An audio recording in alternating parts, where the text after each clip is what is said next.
My name is Cletus. I'm 34 years old, and I'm standing in Naples International Airport at 2 in the morning, completely lost. My phone buzzes with a message from my sister Miranda. Surprise. The wedding's in Florence. LOL. My stomach drops. I just spent $44,000 on her wedding, flew 14 hours to Italy, and apparently I'm in the wrong city. What I didn't know then was this wasn't a miscommunication. It was just the beginning of the ultimate betrayal.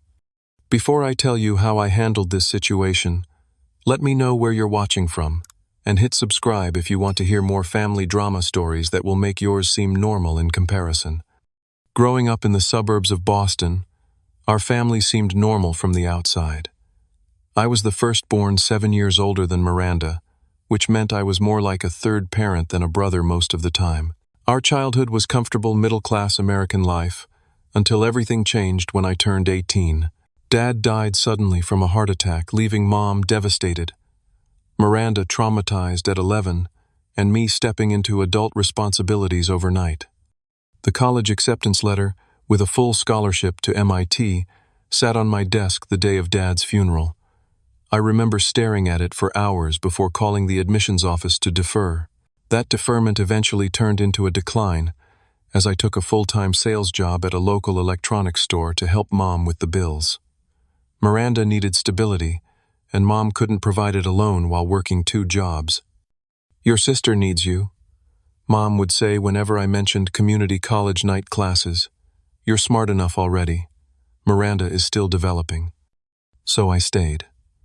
I worked 60-hour weeks, moved up to assistant manager within a year, and made sure Miranda had everything she needed for school. I drove her to soccer practice, helped with homework, and tried to fill the enormous void Dad left behind. Those early years, Miranda looked at me with such gratitude and love. She'd make me handmade birthday cards with "World's Best Brother" written in colorful markers. We had movie nights every Friday, and I taught her to ride a bike in the park near our house. The summer before Miranda started high school, something shifted. The sweet, appreciative sister disappeared, replaced by someone manipulative and entitled. When I couldn't buy her the exact designer jeans her friends had, she accused me of ruining her social life. "You're not my dad. Stop pretending you are," she screamed, slamming her bedroom door. Mom always took her side. "She's a teenager, Cletus. She lost her father at a critical age. We need to be understanding." Understanding became our family's code word for enabling Miranda's increasingly problematic behavior. When she stole $50 from my wallet to buy concert tickets, Mom called it borrowing and said I was being too rigid. When she wrecked my car after taking it without permission and came home drunk at 16, Mom suggested I should have hidden the keys better. Despite everything, there were still moments of connection. Teaching Miranda to drive on empty back roads, both of us laughing as she stalled the car repeatedly. Surprising her with tickets to see her favorite band, and seeing genuine joy and surprise on her face. The night before she left for college, she hugged me and whispered I wouldn't have made it without you, and for a moment I felt like all the sacrifices were worth it. By then, my career had taken an unexpected turn. A customer at the electronics store offered me a job at his tech startup. I had a natural talent for sales and relationship building. Within 5 years, I had worked my way up to VP of Business Development. 3 years after that, I launched my own software company that specialized in supply chain management solutions. Success came quickly. By 30, I had the financial stability I'd always craved. My first major splurge wasn't on myself, but on paying off Mom's mortgage. My second was funding Miranda's graduate school education at Columbia. She wanted to study art history, and while I questioned the practical applications, I wanted her to pursue her passions. "You're just trying to control me by paying for everything," she accused over dinner when I handed her the check for tuition. "You love lording your success over me." "Miranda, I'm just trying to help," I said, confused by her reaction. "I never had the chance to finish school. I want you to have opportunities." "Whatever helps you sleep at night," she replied, but she took the money anyway. She always took the money. Through her 20s, Miranda developed a pattern. She'd call only when she needed something, making me feel useful and needed. She'd be warm, funny, reminiscing about childhood memories, showing glimpses of the sister I'd sacrificed so much for. Then once she got what she wanted, communication would cease until the next crisis or request. Mom continued to mediate, always explaining away Miranda's behavior. She's finding herself, or she's sensitive like your father was. The comparisons to Dad were emotional manipulation that always worked. I'd do anything to honor his memory, including putting up with Miranda's increasing entitlement. When I started dating Samantha, a kind-hearted pediatrician who saw through Miranda, immediately the tension escalated. During a holiday dinner, Miranda accidentally spilled red wine on Samantha's white dress, after my girlfriend gently suggested Miranda might consider contributing to family gatherings rather than just showing up empty-handed. It was just an accident, Mom insisted, though Miranda's smirk said otherwise. Samantha and I broke up 6 months later. Your family dynamic is unhealthy, she told me, and you can't see how they're using you. I dismissed her concerns, but deep down I knew she was right. Still, family was family. I couldn't turn my back on them, especially when I was the only stable presence in their lives, or so I told myself. 2 years ago, Miranda called me, bubbling with excitement. She'd met someone special at a gallery opening in New York. Antonio Ricci was charming, sophisticated, and heir to a prestigious vineyard in Tuscany. Their romance moved at warp speed, the kind that raises red flags for everyone except those involved. He's the one, Cletus, Miranda gushed over FaceTime, flashing a vintage emerald engagement ring after just 6 months of dating. We're getting married in Italy next year. I tried to sound enthusiastic while mentally calculating how long they'd actually spent together in person, considering Antonio divided his time between New York and Italy. By my count, it was less than 30 days total. Don't you think you should spend more time getting to know each other? I suggested carefully. Not everyone needs to do a 5-year background check like you do with your boring girlfriends, Miranda snapped. When you know, you know. I met Antonio for the first time at Thanksgiving. He was undeniably charismatic with perfect English, accented just enough to sound sophisticated rather than foreign. He spoke passionately about his family's vineyard, the generations of winemaking tradition, and how he was modernizing their distribution channels. Your sister, she is like fire, he told me while we were washing dishes after dinner. Mom and Miranda, having conveniently disappeared to look at wedding magazines. So full of passion, so American in her directness. In Italy, we appreciate women who speak their minds. Something about his rehearsed compliments made me uneasy, but his family credentials checked out. The Ricci vineyards were indeed prestigious, featured in wine magazines, and stocked in high-end restaurants. Still, I couldn't shake the feeling that Miranda was more enamored with the idea of becoming an Italian vineyard owner's wife than with Antonio himself. The wedding planning began immediately, with Miranda's vision growing more elaborate by the day. She wanted a full week of celebrations at a historic villa in the Italian countryside, with 75 American guests flying in for the event. Antonio's family is handling the ceremony and reception venue, since it's at their estate, Miranda explained during a planning dinner. But as the bride's family, we need to cover the rehearsal dinner, welcome party, my dress, jewelry, and the honeymoon. By we, she meant me. Mom was already nodding along enthusiastically. You've been so blessed financially, Cletus, Mom added. This is what your father would have wanted for you to make your sister's dreams come true. There it was again, the dad card. I looked at Miranda, who had mastered the art of looking simultaneously hopeful and entitled. I thought about all the financial support I'd already provided over the years, the tuition, the rent subsidies, the emergency credit card I kept refilling. But this was her wedding, a once-in-a-lifetime event. Or so I hoped. I'll help, I agreed, but let's set a budget. The budget conversation never happened. Instead, expenses appeared one by one. $12,000 for a designer wedding dress, $8,000 for first-class plane tickets, because we can't show up to meet Antonio's family looking exhausted, $6,000 for a custom-designed engagement party in New York, $5,000 for wedding rings, another $13,000 for various pre-wedding events, accommodations, upgrades, and contingencies. Before I knew it, I'd transferred $44,000 into the wedding account I'd set up. Each time I told myself this investment was building a bridge in our relationship. For the first time in years, Miranda and I were talking regularly. She sent pictures of venues, asked my opinion on flower arrangements, and seemed genuinely grateful.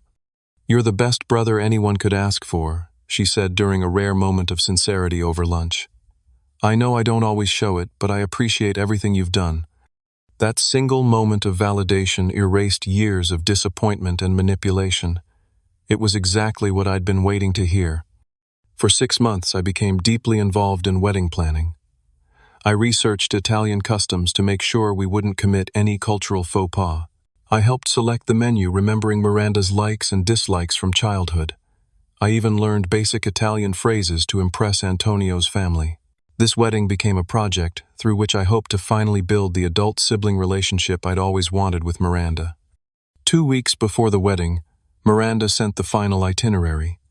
The ceremony would take place on Saturday in Naples, with events spread throughout the week before. I was to arrive on Thursday for the welcome dinner. She included the name of the hotel where she'd booked my room and confirmed she'd send a driver to pick me up from the airport. "Can't wait to see you in Italy," her message ended. "This wouldn't be happening without you." For once I felt appreciated. I carefully packed my tuxedo, the custom cufflinks I'd had made with our father's initials to wear during the ceremony, and an obscenely expensive set of kitchen knives as a wedding gift, along with a diamond pendant for Miranda to wear on her wedding day. The night before my flight, Miranda texted, "See you in Naples tomorrow. So excited." Little did I know it was all an elaborate setup for the cruelest joke imaginable. My preparation for this trip was meticulous. I arranged for my assistant Rebecca to handle major client communications during my 2-week absence. I created detailed contingency plans for any potential business emergencies. I even prepaid my rent and utilities so I wouldn't have to worry about finances while celebrating my sister's special day. The journey was exhausting but filled with anticipation. 14 hours from Seattle to Rome, a 2-hour layover, then another hour to Naples. I arrived at 1:30 in the morning, local time, bleary-eyed but excited. The international arrivals area was nearly empty at that hour. I waited for the driver Miranda had promised, checking my phone repeatedly. After 45 minutes, I called her, straight to voicemail. I texted, "Landed in Naples." No sign of driver. "Should I take a taxi to the hotel?" No response.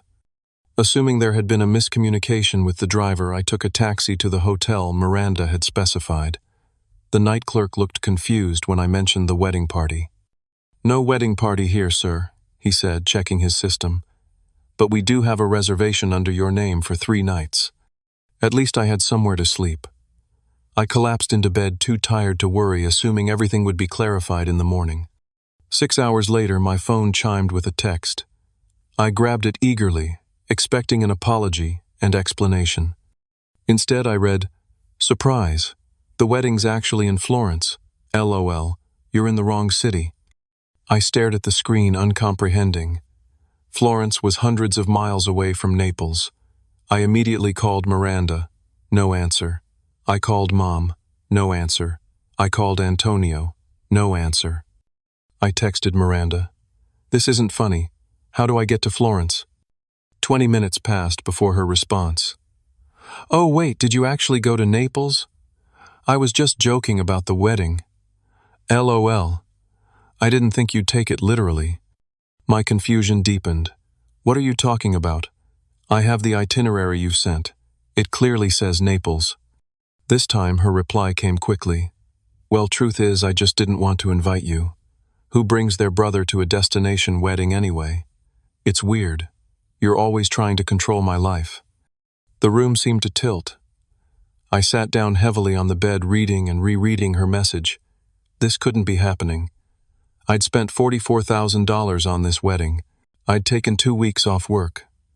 I'd flown halfway around the world. "Is this some kind of joke?" I typed with shaking fingers. "Not a joke. A decision. You've controlled enough of my life. This wedding is mine." I called Mom again, desperately hoping for clarification. This time she answered. "Mom, what's going on? Miranda is saying the wedding isn't in Naples." "Oh, Cletus," she sighed with that familiar tone of disappointment. "Stop creating drama. You always do this, trying to make everything about you. What, I'm in Naples because that's where the itinerary said to go. No one's in Naples. The wedding's in Florence at Antonio's family estate. It always has been. Then why did Miranda tell me to come to Naples? Stop faking confusion, Mom snapped. This is your fault for always trying to insert yourself into Miranda's life. She wanted a break from you controlling everything. I paid for half this wedding. My voice rose in disbelief. That was your choice. No one forced you to contribute. The conversation continued in this surreal vein for several minutes. Mom rewrote reality, painting me as the intrusive, controlling brother who couldn't let his sister have her special day. According to her, I had somehow misunderstood every communication despite having written confirmation in text messages and emails. After hanging up, I sat motionless for nearly an hour. The weight of what had happened gradually settled on me. This wasn't a misunderstanding or a prank gone wrong. It was a deliberate exclusion cruelly executed. They had taken my money, my time, my emotional investment, and then discarded me like unwanted baggage. The devastation gave way to something unfamiliar, pure, unfiltered anger. I'd spent my entire adult life suppressing anger toward my family, making excuses for their behavior, accepting the role of financial provider and emotional punching bag. But sitting alone in a hotel room in Naples, 5,000 miles from home, I finally allowed myself to feel the full force of my rage. I walked to the bathroom, splashed cold water on my face, and looked at my reflection.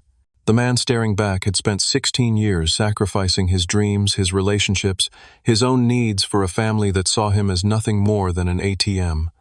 That man deserved better. Enough, I whispered to my reflection. Enough being manipulated. Enough being taken advantage of. Enough sacrificing for people who wouldn't cross the street for me. As the initial shock wore off, practical concerns emerged. I was alone in Naples, Italy. The wedding I'd paid for was happening without me in Florence. I had 2 weeks of vacation time. What now? I couldn't face returning to Seattle, immediately admitting to friends and colleagues that my own sister had tricked me into flying to the wrong city to avoid having me at her wedding. The humiliation was too great. So I did the only thing that made sense. At that moment, I ordered room service a large whiskey and began planning how to respond to this betrayal in a way that wouldn't leave me looking like a fool. After finishing the whiskey, I needed air. I left the hotel and wandered aimlessly through the streets of Naples, a beautiful city I had never planned to visit. The irony wasn't lost on me. Here I was in Italy, just not the part of Italy where my sister was getting married with my money. As I walked, memories flooded back. Miranda, at 14, borrowing my credit card to buy clothes online, then crying when confronted, making me feel like the villain. Miranda, at 21, calling at 3 in the morning because she'd been arrested for drunk driving, needing $5,000 for a lawyer, then ghosting me for months after I paid. Miranda, at 26, living rent-free in my Seattle condo for 6 months, then moving out without notice and leaving thousands in damages. The pattern was so clear now. How had I been blind to it for so long? Each incident followed the same script. Miranda creates problem. Miranda asks for help. I provide help at personal cost. Miranda expresses brief gratitude. Then Miranda disappears until the next crisis. My phone buzzed. A message from Brad, one of our mutual friends who had been invited to the wedding. Dude, are you okay? Miranda just announced at the welcome dinner that you couldn't make it because of work commitments. Everyone's asking about you. I stopped walking. She was now actively lying to cover up what she'd done. I called Brad immediately. I'm in Naples, I explained. Miranda told me the wedding was here, but apparently it's in Florence. What? That's insane. Brad sounded genuinely shocked. Everyone got the Florence information months ago. Your name was even on the seating chart at tonight's dinner. Was it? I asked, a new suspicion forming. Yeah, but Miranda made a big announcement that you had a business emergency and couldn't make it. She seemed really disappointed. Even gave a toast about how you'd contributed so much to making the wedding happen. The manipulation was even deeper than I'd realized. She was playing the victim of my absence, while actively ensuring I wouldn't be there. Brad, what else has she said about me? He hesitated. Look, man, you're my friend, so I'm going to be honest. Miranda's been telling people for weeks that this whole Naples prank was her idea of a joke. She thought it would be hilarious to send you to the wrong city because you're, quote, so obsessed with controlling the wedding. She said you'd figure it out quickly and laugh about it. Did people laugh? I asked quietly. No, man. Most people looked uncomfortable. Antonio's parents especially. They kept asking if you were really okay with this American humor. Anything else I should know? Another pause. She told a few people that she's planning to use the money you contributed to upgrade their honeymoon to the Maldives. Said you wouldn't mind since you're, quote, swimming in tech money. Every word was another twist of the knife. I thanked Brad for his honesty and ended the call. My first instinct was to book the next train to Florence, march into that wedding, and expose Miranda in front of everyone. Public humiliation for public humiliation. But what would that accomplish? I'd look like the crazy, controlling brother she'd painted me to be. No, this required a more measured response. Something that would make a point without making me look unhinged. Something that would force Miranda to face the consequences of her actions without me having to be physically present. I spent the rest of the day researching Italian financial laws regarding gifts and monetary contributions. I documented every transaction, every text message about wedding expenses. I created a spreadsheet itemizing all $44,000 I had contributed. Then I began researching local artisans in Naples. If I couldn't attend the wedding, I could still send a gift. Just not the kind Miranda was expecting. While developing my plan, I decided to actually experience Naples rather than wallow in misery. I found a small family-owned restaurant near the historic center and ordered the local specialty pizza margherita. The owner, a gregarious man named Luigi who spoke broken English, noticed my solitary state. "American, why so sad in beautiful Napoli?" he asked, refilling my wine glass without charging for it. Something about his genuine concern broke through my reserve. I gave him the abbreviated version of my situation. Luigi's expression darkened as I spoke. Family was everything in Italian culture, he explained. What Miranda had done violated the most sacred bonds. This sister, she has no honor, Luigi declared, slamming his hand on the table. In Italy, family is life. Even when we fight, we respect. When I mentioned my plan for a special wedding gift, Luigi's eyes lit up. He had a cousin who was a stoneworker specializing in marble sculptures.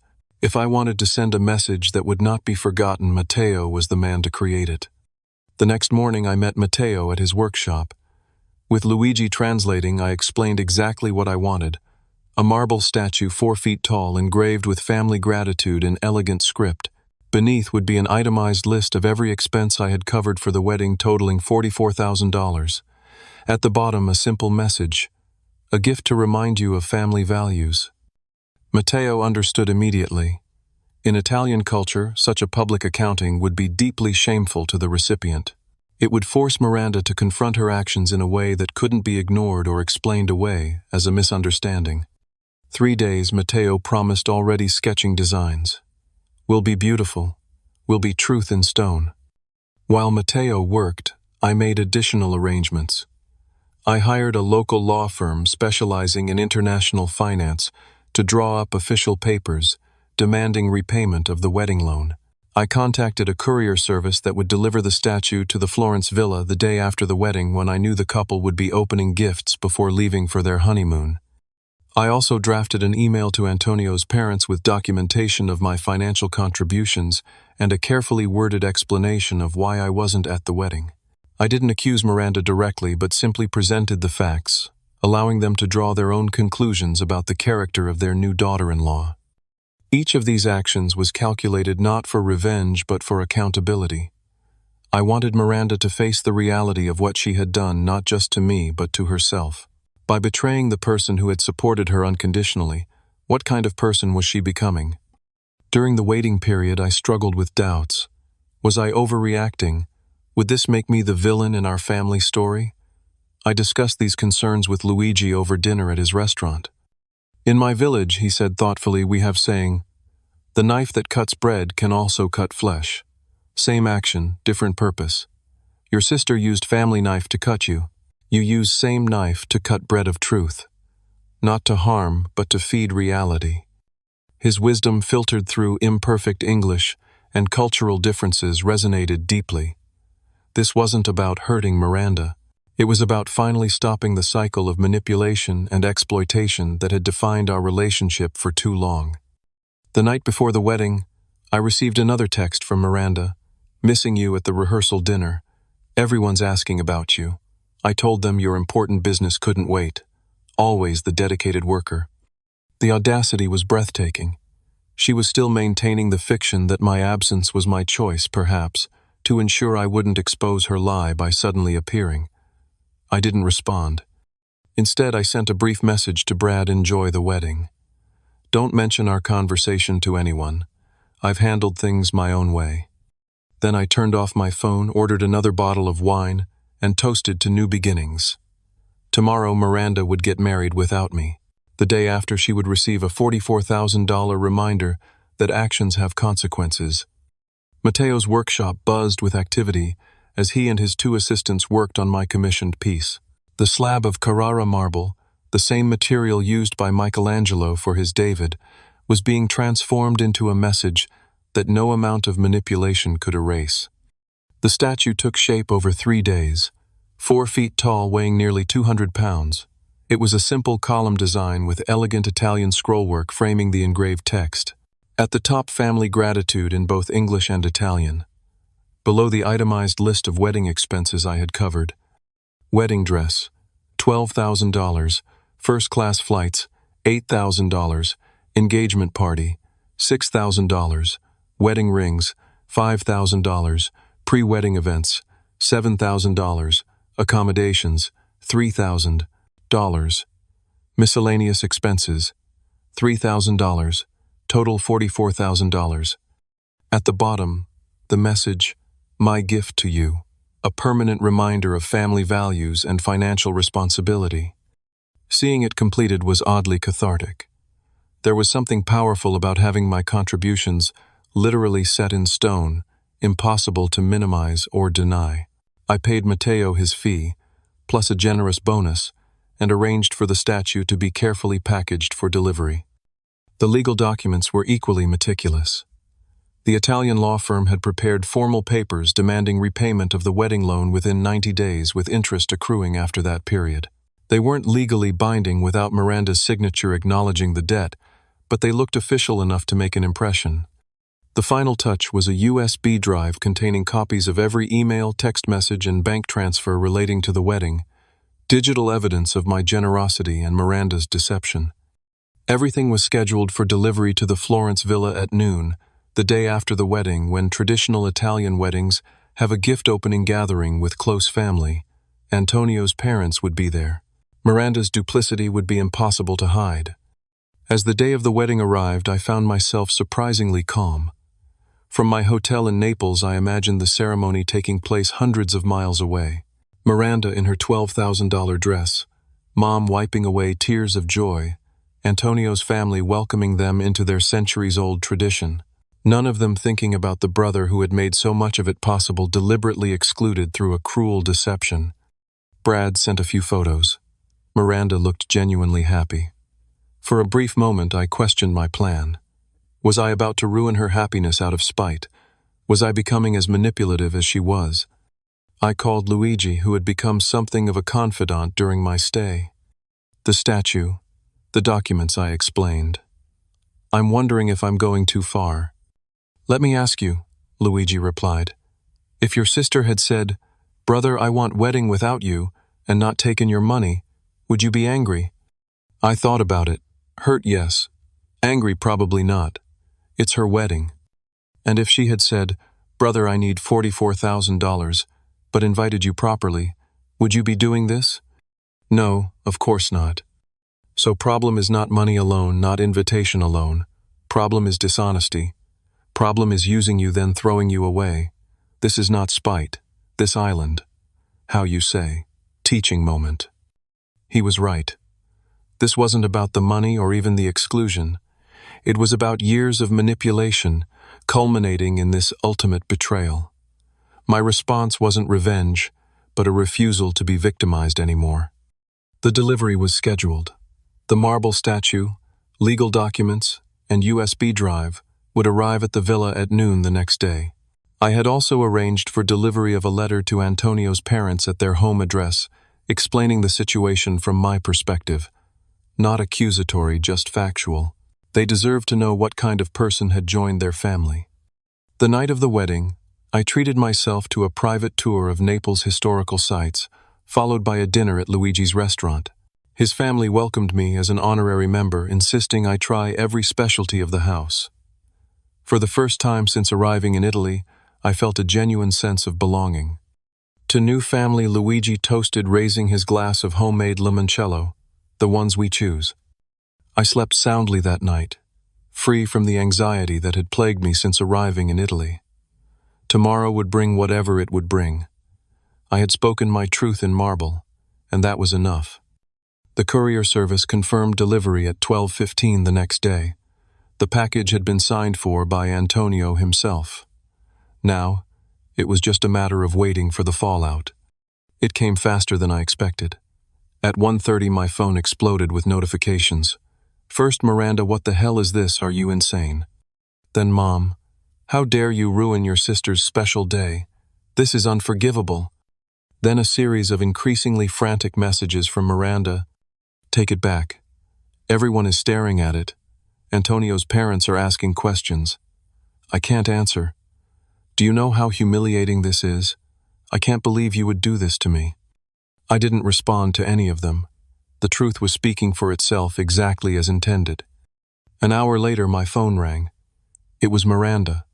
I considered letting it go to voicemail, but decided it was time to hear what she had to say. How could you? She sobbed immediately. In front of Antonio's entire family. Do you have any idea what you've done? I think I do, I replied calmly.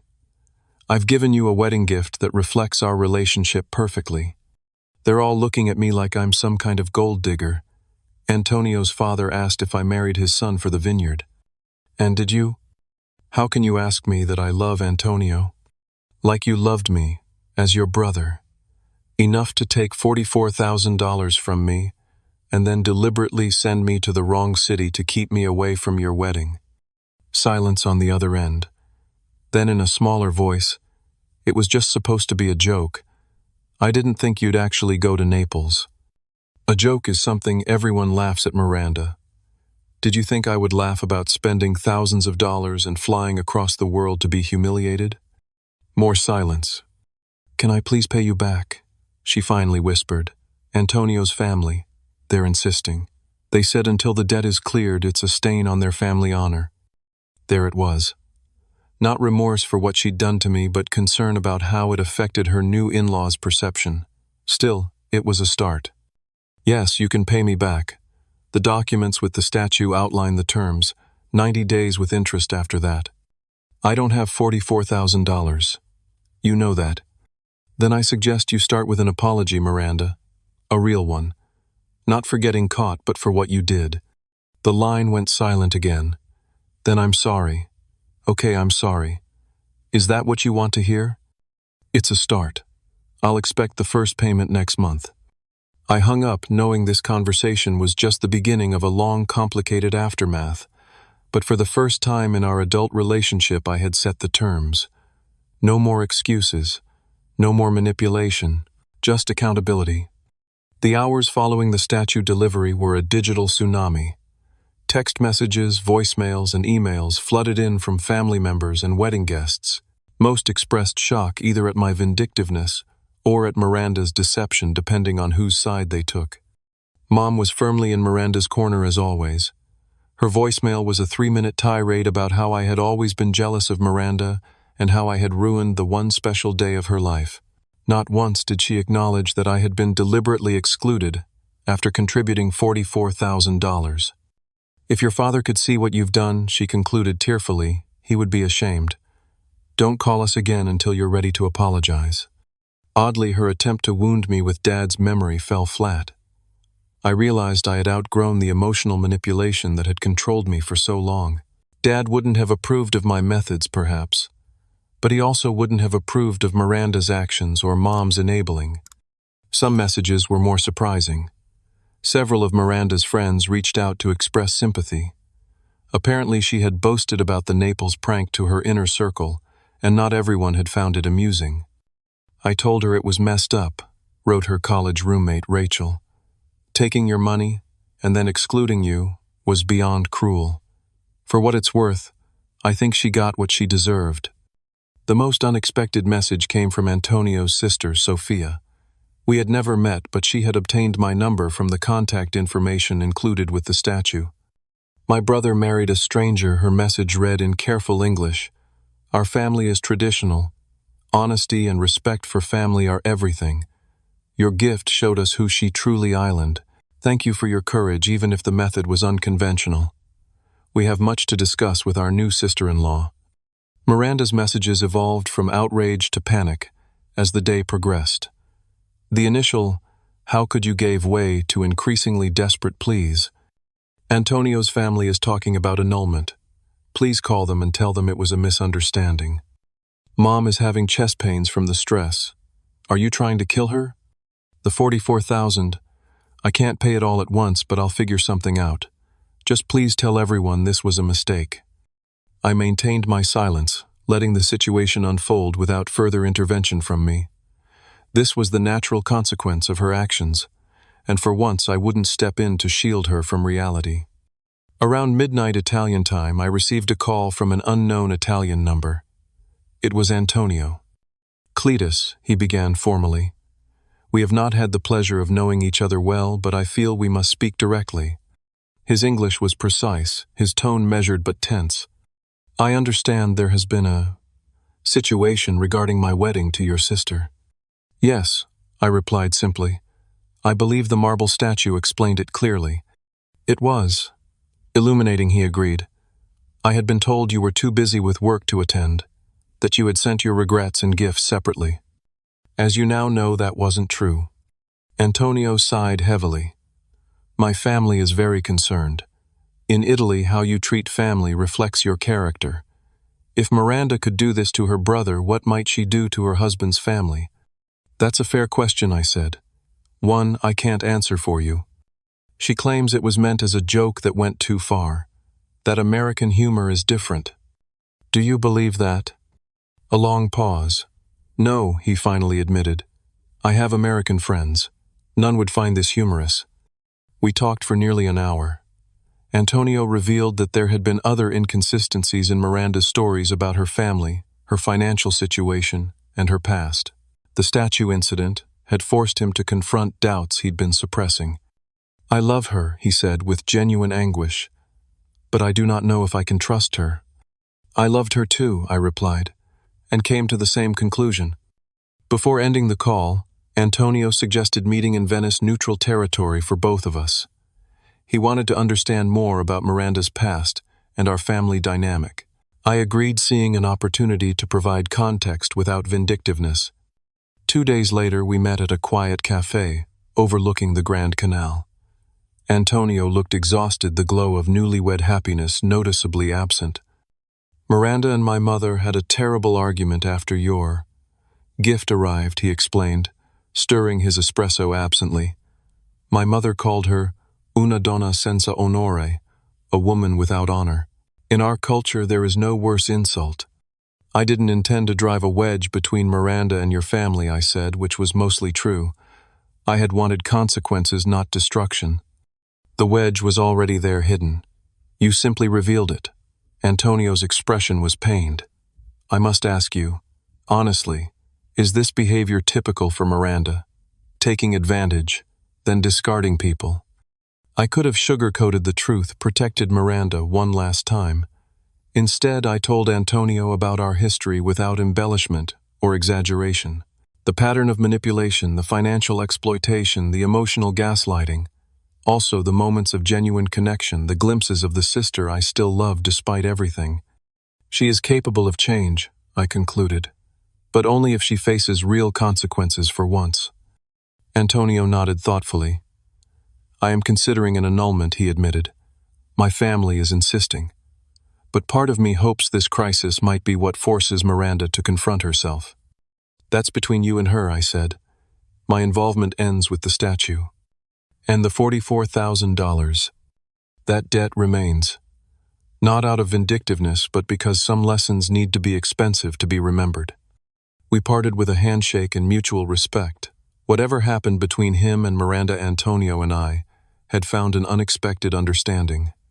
Back in Naples, I received another call from Miranda. Her tone had shifted dramatically from angry to defeated.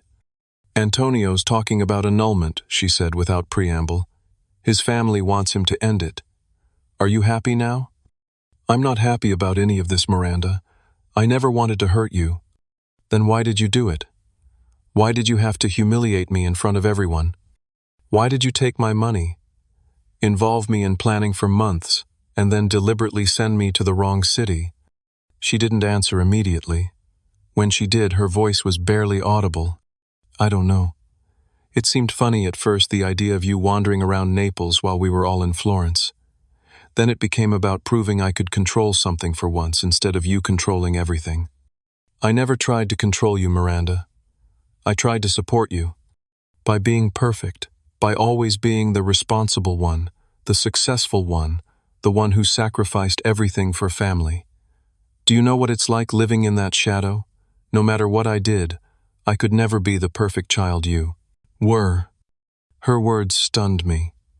In all our years of conflict, it had never occurred to me that Miranda might be jealous of me, the brother who had given up his dreams to support her. "I wasn't perfect, Miranda. I was just doing what needed to be done after Dad died." "You became a martyr," she shot back. "St. Cletus sacrificing for the family. It made it impossible for me to just be normal. I was either the charity case you supported or the ungrateful brat who didn't appreciate you enough. There was no space to just be myself." For the first time, I glimpsed our relationship through her eyes, and it was disorienting. What I had seen as loving support, she had experienced as suffocating perfection. What I had viewed as necessary sacrifice, she had interpreted as deliberate one-upmanship. "I never saw it that way," I said finally. "You never tried to see anything from my perspective," she replied. "But none of that justifies what I did. I know that. I need to understand why I keep hurting the people who care about me the most." It was the most self-aware statement I'd ever heard from Miranda, a tiny crack in the defensive armor she'd worn for years. "What are you going to do about Antonio?" I asked. "Try to save my marriage if it's not already too late, and figure out how to pay you back somehow. The money was never the most important part, Miranda." "I know. It was the betrayal." Her voice cracked. "Can we talk when I get back to the States? Really talk, not just fight or pretend." "Yes," I said.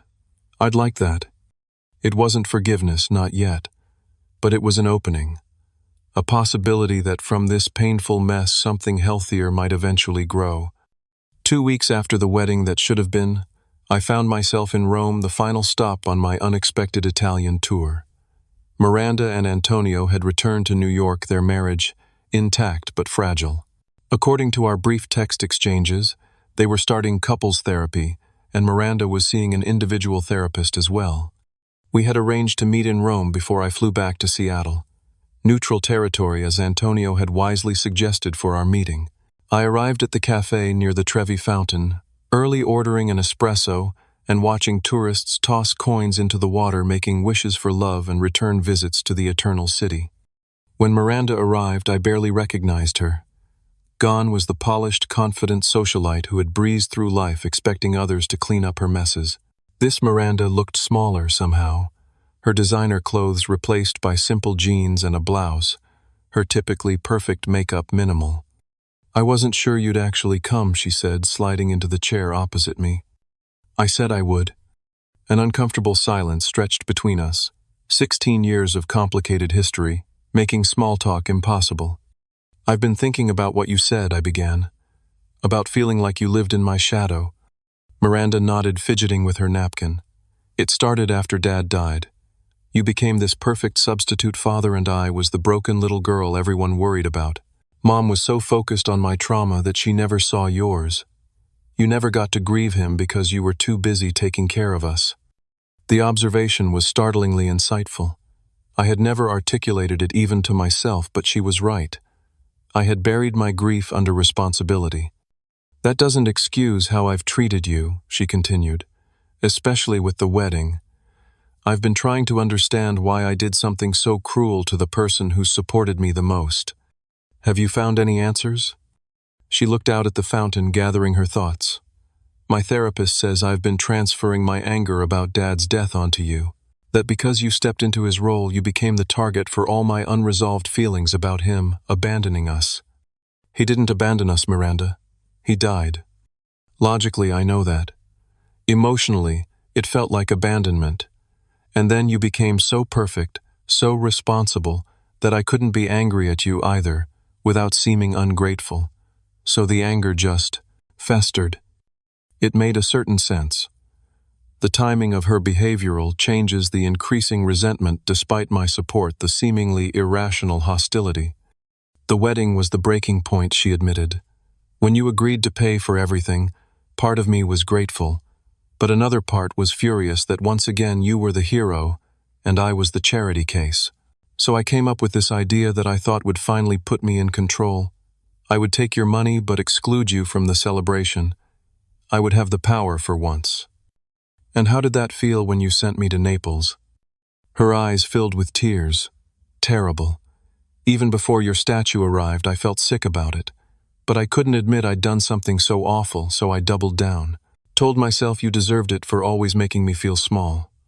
We talked for hours, peeling back layers of resentment, misunderstanding, and pain. For the first time, I shared my own struggles, the dreams I'd abandoned, the relationships that failed because of my family obligations, the resentment I'd suppressed until it exploded in a marble statue. I'm starting to repay the money, Miranda said as our conversation wound down. It's going to take time, but Antonio and I worked out a payment plan. His family insisted. Actually, no, I insisted. They wanted him to annul the marriage, but he refused. Said everyone deserves one chance to prove they can change. The payments were my idea, part of showing him I'm serious about becoming someone he can trust. It was the first time I could remember Miranda taking real responsibility without being forced. A small step, but significant. What about Mom? I asked. This was the question I'd been avoiding. Miranda sighed. She's still angry at you. Says you humiliated both of us intentionally. I tried explaining that I started it, but she doesn't want to hear it, I think. I think she can't face her role in creating this dynamic between us.